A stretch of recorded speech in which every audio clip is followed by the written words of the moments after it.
Pak MPR nggak boleh ngundang saya. Pak Nusron apalagi nggak boleh. Itu kalau di kampung sama saya hormat, kalau di sini kok kayak menteri gitu. Menteri betul tapi. Lah gurunya dia itu teman saya gitu. Jadi tanya ini kalau nggak percaya. Makanya kalau sama saya beliau cium tangan, saya sebetulnya ya nggak siap dicium tangan menteri itu nggak siap. Apalagi dihormati Pak Nazar nggak siap, nanti dikira minta haji malah repot. Ya alhamdulillah ini ada Pak Muzani, orang yang bisa ngelantik seseorang jadi presiden. Masih punya utang satu, bisa nggak ngelantik kita jadi ahli surga? Saya ini punya dua permintaan, satu jangan diundang lagi. Dua, saya minta maaf kalau yang ingin ngundang mohon nggak usah diteruskan. Assalamualaikum warahmatullahi wabarakatuh. Waalaikumsalam warahmatullahi wabarakatuh. Alhamdulillahirabbil alamin wassalatu wassalamu ala asyrofil mursalin sayyidina maulana Muhammadin wa ala alihi wa sahbihi ajmain amma ba'du. Ingkang sangat kula hormati niki wonten Habib Nabil, semua keluarga besar Habib Mungtir, semua min usulihi wa furuhi sedanten ingkang kula hormati. Ingkang terhormat Habib Ahmad Bahar, Habib Ja'far Al-Attas, niki wonten Profesor Nazaruddin, wonten Pak Muzani, wonten Mas Nusron sedanten ingkang kula hormati. Yang spesial saya ini punya dua permintaan. Satu jangan diundang lagi. Dua, saya minta maaf kalau yang ingin ngundang mohon nggak usah diteruskan. Saya akan cerita yang ilmiah. Saya terima kasih tadi sama Habib Abdullah bin Ja'far sama Ustadz Hasan Saifur Rijal. Begini, kenapa saya banyak dikutip para narasumber? Karena saya ini jenis kiai yang otoritatif. Jadi saya ini karena nggak menteri, sehingga kalau belajar itu serius sekali. Ya alhamdulillah ini ada Pak Muzani, orang yang bisa ngelantik seseorang jadi presiden. Masih punya utang satu, bisa nggak ngelantik kita jadi ahli surga? Begini kalau cerita ilmiah, nanti saya baca hadisnya. Ada kelebihan kita jadi manusia itu justru karena ketidaktahuan kita. Kita tentu hingga detik ini tidak melihat surga langsung, tidak melihat neraka langsung, apalagi melihat Allah Subhanahu wa Ta'ala. Tapi selalu ada teori, dan ini dibenarkan oleh semua ulama karena ini nas itu mansus. Geniku di antara kelebihan Rasulullah SAW adalah diutus kafatan linnas untuk semua orang. Sehingga ada orang ditanya, dengan apa kamu tahu kalau Tuhan itu satu? Orang ini dengan enteng menjawab, innal isnaini, angka 2, 3, 4 dan seterusnya, nisbatu dzalika ilal wahid nisbatul far'i ilal asli. Jadi segampang itu nerangkan ayat qul huwallahu ahad, Allah itu satu. Karena angka itu 2, 3 sampai 1 miliar 1 triliun, nisbatu dzalika ilal wahid nisbatul far'i ilal asli. Semua itu asal usulnya satu. Begitu juga begitu gampangnya Syekh Nawawi Al-Bantani menerangkan kenapa bismillah itu dimulai ba. Huruf hijaiyah kan alif, tapi kalau bismillah dimulai dari satu ba. Ba itu ada titik satu. Anda gambar kambing, gambar apa saja, gambar Anda entah baik entah jelek, itu tetap dimulai satu titik. Nah satu titik ini disebut nuktotil wujud, asal usul wujud. Sebab itu kitab I'anatul Thalibin, tadi Habib Nabil cerita sanad-sanadnya Mbah Mun. Sebetulnya kalau boleh angkuh, yang berhak cerita itu saya, karena kitabnya milik saya.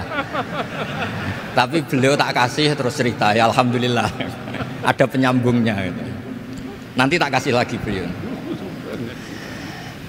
Ya memang yang paling berhak beliau karena turunannya itu. Tapi kitabnya dari saya, jadi ya satu-satu lah.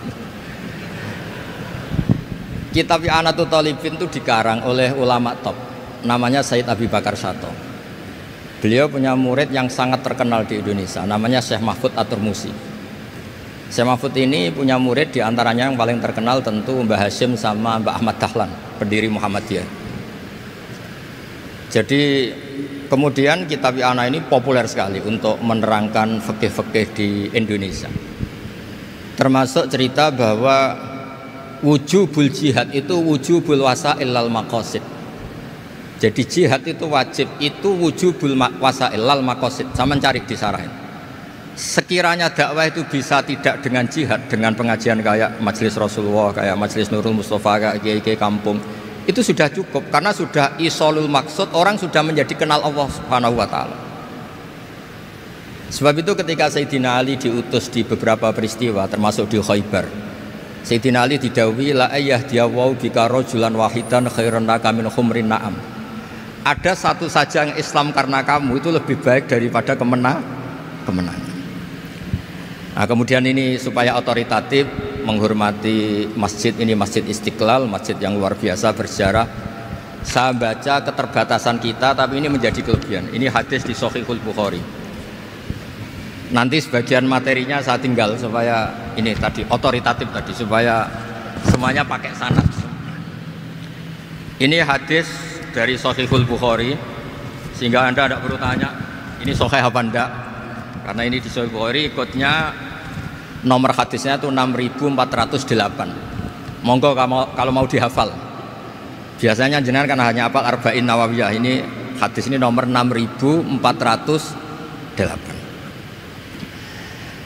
Ada keterbatasan yang akhirnya menjadi kelebihan kita, yaitu kita tidak tahu Allah Subhanahu wa taala. Suatu saat para malaikat ditanya, apakah mereka yang membaca tasbih di sini, misalnya di Istiqlal ini, ngerti saya? Kata Allah. Kata malaikat, tidak tahu. Fayaqulu hal ra'auni. Qal fayaqulu la wallah ma ra'auka. Qal fayaqulu kaifa la ra'auni. Yaquluna la ra'auka kanu asyadda laka ibadatan wa asyadda laka tamjidan wa aktsara laka tasbihan. Andaikan manusia itu ngerti engkau ya Allah, maka tasbih mereka ini akan lebih dari kita.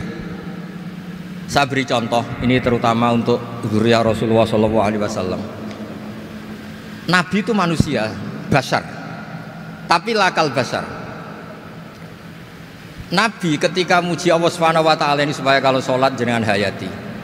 Misalnya pertama muji begini, lakal hamdu mil'us samawati wa mil'ul ardi. Kebanyakan di Jawa memang baca pakai rofaknya mil'u, tapi di beberapa sanad dibaca mil'a, itu urusan i'rab lah. Engkau itu saya puji seluas langit dan bumi, seluas langit dan bumi. Seluas langit dan bumi itu enggak keren, karena langit ini tetap mahsurah, as-samawat ini apapun luasnya langit itu tetap terbatas. Bumi apapun luasnya juga terbatas. Apa yang diteruskan oleh Rasulullah SAW?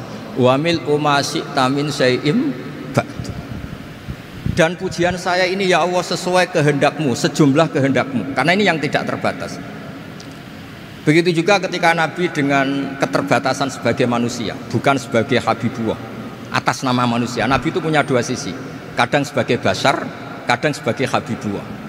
Dan sama-sama penting untuk mengawal Islam ini. Saya ulang lagi, sama-sama penting untuk mengawal Islam ini.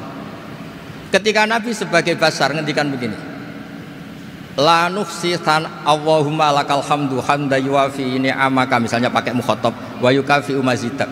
Saya memuji engkau ya Allah dengan pujian yang sesuai jumlah nikmatmu, wa yukafi umazidak, dan bisa berserasian dengan tambahan-tambahan nikmatmu. Tapi apapun luasnya nikmat itu terbatas, sehingga Nabi nambahi, la ukhsi thana'an alita anta kama athneta ala nafsik. Saya muji ini tidak terhitung, sama sejumlah pujian yang engkau lakukan. La ukhsi atau la nukhsi thana'an alika anta kama athneta ala nafsik. Sehingga ini kreasi-kreasi Bani Adam yang malaikat itu tidak bisa. Saya ulang lagi, ini kreasi-kreasi Bani Adam yang bakat malaikat itu tidak bisa. Ini saya baca di kitab Fathul Bari, ini sarahnya kitab Bukhari. Kata Imam, ini saya ulang lagi, ini kata Imam Ibnu Hajar al-Asqalani, pensarah terbaik Bukhari. Jadi Sahihul Bukhari itu punya sarah paling terkenal namanya Fathul Bari. Itu gurunya Syekh Zakaria Al-Ansari. Syekh Zakaria itu dikenal sebagai Syekhul Islam. Itu berkahnya punya guru alim banget, kereng. Ibnu Hajar al-Asqalani itu kereng itu keras. Kalau muridnya tidak bisa itu keras sekali, tapi urusan ngaji saja.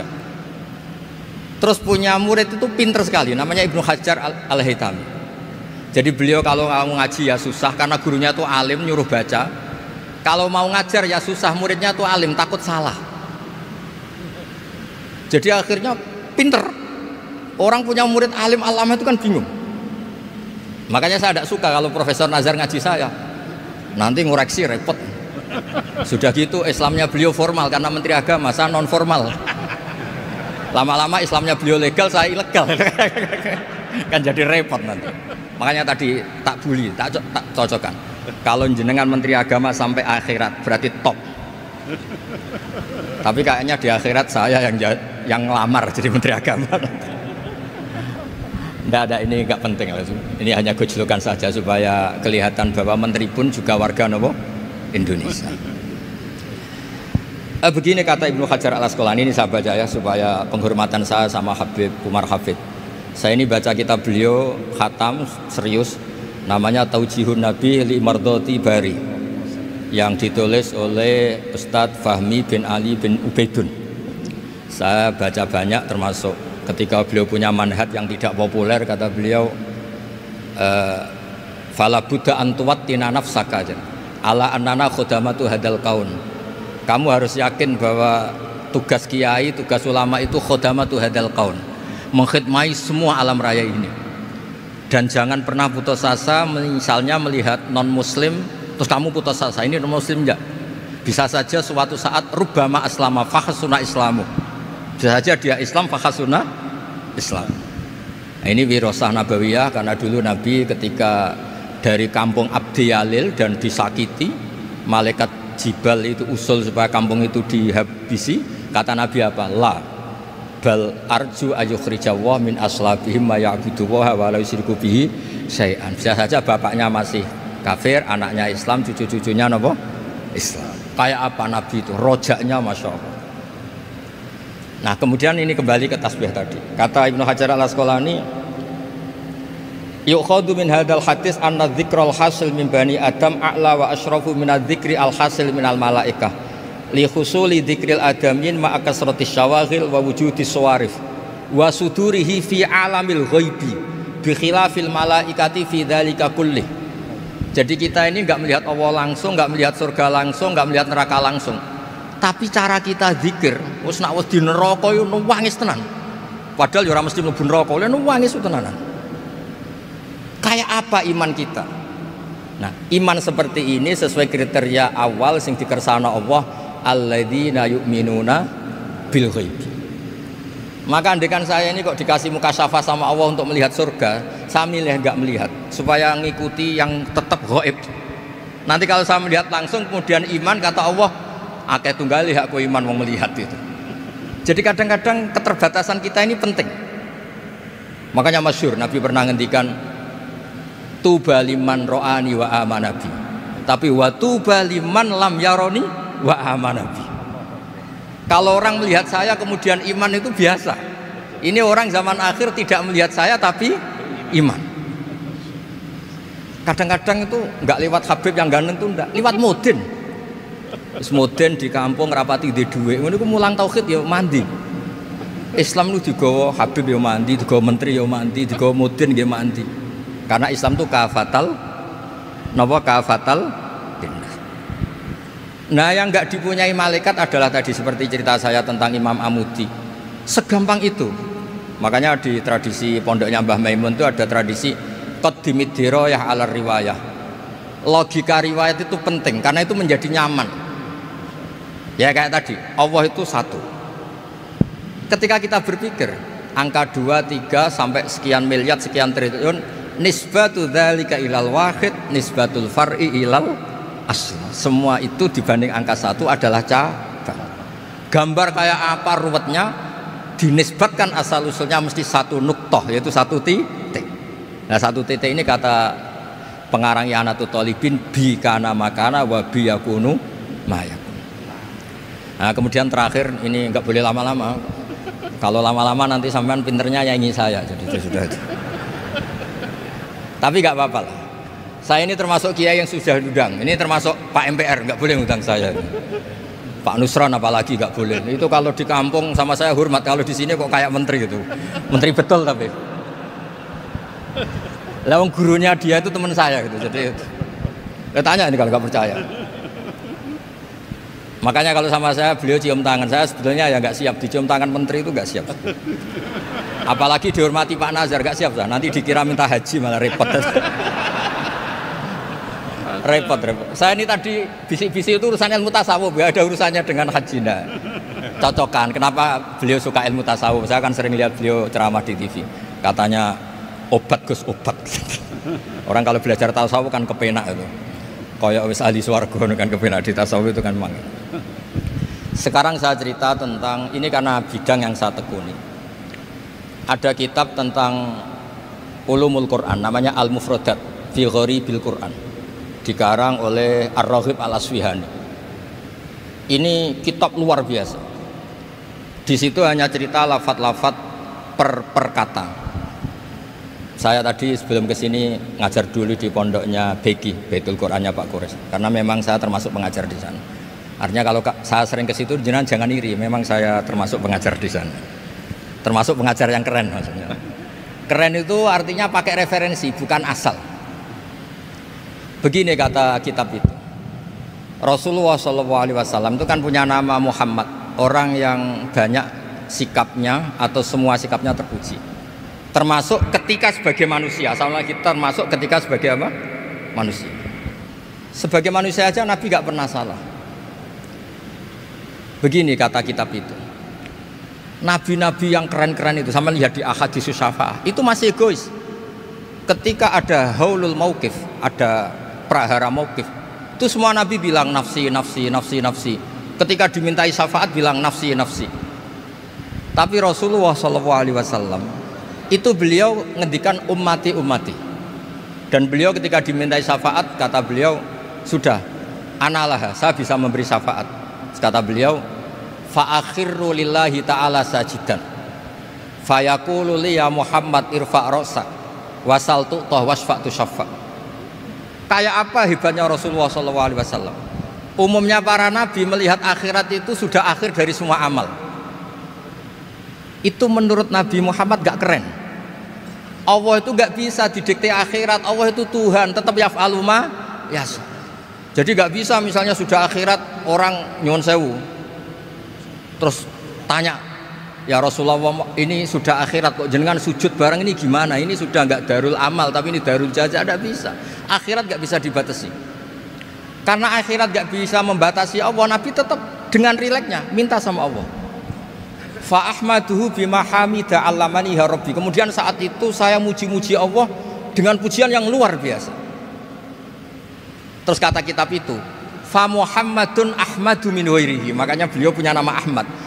Ahmad itu afal tafdil, bukan fi'il mudhari' waqi' mutakallim. Ini pernah madrasah dulu di Kutsian. Tamat terus. Beliau kalau di rumah hormatnya enggak kayak tadi, lebih dari itu. Tadi di sini pejabat terus. Sembrono ya di sini itu kelewat itu. Ya tapi enggak apa-apa itu. Tadi sudah dipuji, akhlaknya baik, apa-apa baik, alhamdulillah. Fa Muhammadun Ahmadu min ghairihi. Ketika para nabi gak bisa muji Allah di mahsyar, bahkan mereka itu nyuwun sewu egois, hanya mikir diri sendiri, nafsi-nafsi.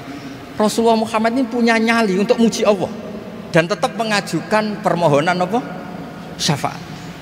Makanya disebut fa Muhammadun Ahmadu min ghairihi. Sampeyan lihat di Bukhari, di Muslim. Fa Ahmadu fi mahamida 'allamaniha rabbi. Tetap muji-muji Allah. Nah, bukti bahwa teori saya benar dan otoritatif adalah yang nggak bisa hilang di surga itu juga wiridan. Ketika kita masuk surga, apa kita kegiatannya? Da'wahum fiha subhanakallahumma wa tahiyyatuhum fiha salam wa akhiru da'wahum alhamdulillahi rabbil alamin.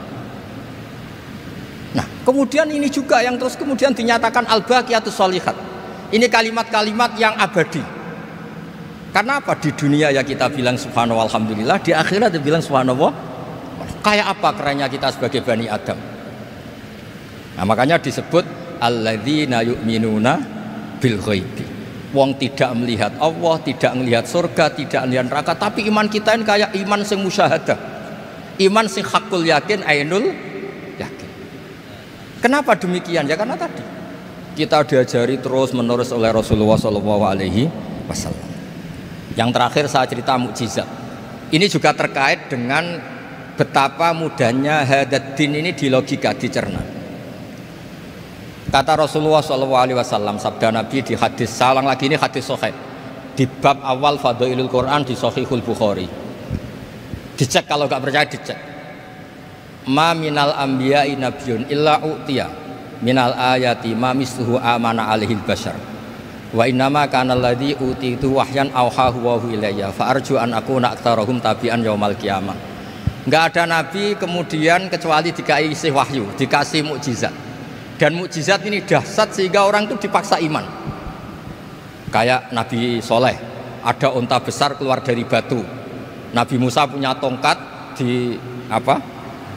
dipukulkan ke Laut Merah langsung menyibak jadi daratan. Tapi kata Nabi Muhammad SAW, kata, saya itu tidak punya mukjizat kayak itu, juga gak ingin. Saya ini dikasih mukjizat Al-Quran. Dan saya berharap karena mukjizat Quran ini adalah terus kemudian umatku menjadi yang terbanyak ila yaumil qiyamah. Sekarang kita berlogika. Ini kata kitab Fathul Bari lagi. Kita berlogika. A'jaza yu'jizu i'jazan. Sesuatu yang menjadikan orang lain nggak mampu disebut i'jaz. Kemudian karena ayat menjadi mukjizat, sesuatu yang kita sepakat tidak mampu. Nah kalau itu masalahnya, tongkat dipukulkan laut kemudian menjadi kering, kita mampu enggak? Enggak kan? Tapi pertanyaannya, Anda bikin nyamuk mampu enggak? Enggak kan? Anda bikin sapi, bikin unta mampu enggak? Enggak kan? Makanya Nabi Muhammad SAW cukup, sudahlah kamu itu manusia, bahkan sekedar menciptakan lalat itu tidak bisa. Inna Allaha la yastahi ayyadriba masalam ma'aba'udatan fama fawqaha. Kemudian mukjizat ini sama Nabi dicontohkan hal-hal yang keseharian kita. Wa min ayatihil lailu wan naharu wasyamsu wal qamar. Sekarang peristiwa laut dibelah Nabi Musa dengan matahari yang nggak pernah turun mesin, itu keren mana coba? Keren matahari yang nggak pernah turun mesin. Terus kata Ibnu Hajar al-Asqalani, li'annal mu'jizat al-madiyah kanat khisyatan tusyahadu bil absor kana qati soleh wa asa Musa wa mu'jizatul Quran tusyahadu bil basirah fakana man yattabi'uhu atau yatba'uhu li ajliha aksar. Fa innal ladzi yusyahadu bil absar yang qaridu bingkiradi musyahidihi wal ladzi yusyahadu bil basirah bakin. Ya saya ulang lagi, bakin. Ya, bakin terus disaksikan orang sing ja'a badal awali mustamirran. Begini logikanya. Mukjizat kayak nakoti Soleh atau Asa Musa yang terkenal. Saya andaikan jadi umatnya Nabi Musa terus dikasih tongkat itu, terus bisa apa coba? Ketika kita punya utang disuruh nyaur, ya nggak bisa dipakai jaminan kan.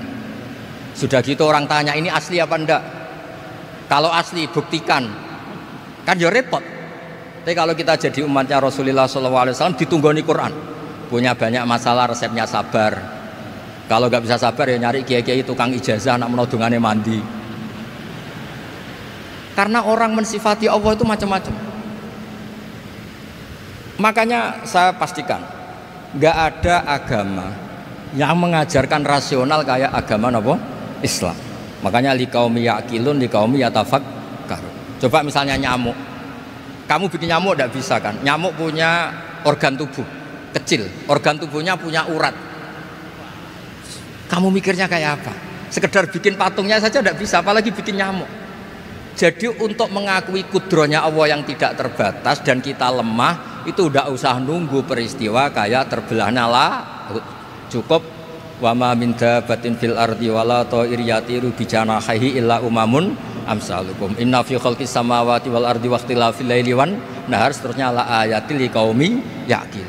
Nah, gara-gara pola yang diajarkan Nabi itu ila yaumil qiyamah orang tetap Islam karena nyaman dengan kepastian mukjizat ini baqiyah ila yaumil qiyamah. Itu kayak apa baiknya Nabi? Makanya saya suka tadi burda yang dibaca. Ada ulama kayak Muhammad bin Said Al-Busiri yang ngarang burda. Itu kalau berpikir itu sederhana. Ngeten lho Gusti, malah nerangno pangeran. Lama da'awa da'ina li ta'ati bi akramir rusli kuna akramal umami. Ngeten lho Gusti, karena Rasul Muhammad itu terbaik, ya logikanya umatnya juga terbaik. Jadi lama da'awa da'ina li ta'atihi bi akramir rusli mesti kuna akramal umam. Jadi Burda ini saking manjanya sama Allah sampai bilang gini, wala yadhiqa Rasulullah jahuka bi idzal karimu tajalla bismimun takimi. Ya Allah, engkau telah menamai Nabi engkau itu Raufur Rahim, yang penuh kasih sayang, yang sohibus syafa'ah. Maka ketika engkau ingin nyiksa kami dengan alasan engkau ini al-muntakim, dat yang bisa nyiksa orang maksiat, jenengan harus ingat ya Allah bahwa Nabi kita itu Nabi yang engkau gelari Raufur Rahim.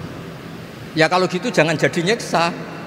Terus gunanya apa digelari Raufur Rahim ra iso nyafaati gitu. Itu jenenge wala yadhiqa Rasulullah jahuka bi idzal karimu tajalla bismimun tayyib. Terus fa inna min judika dunya wa darrataha wa min ulumika imal lauhi wal qalam. Dan itu juga yang dibuktikan Rasulullah SAW. Sampai beliau ngendikan likulli nabiyyin da'watun mustajabah wa akhtabi da'wati syafaatan ummati yaumal kiamah. Semua nabi itu punya doa yang mustajab dan semuanya sudah dipakai di dunia. Tapi saya menyimpan jatah itu supaya saya tetap punya hak syafaat fi yaumil kiamah.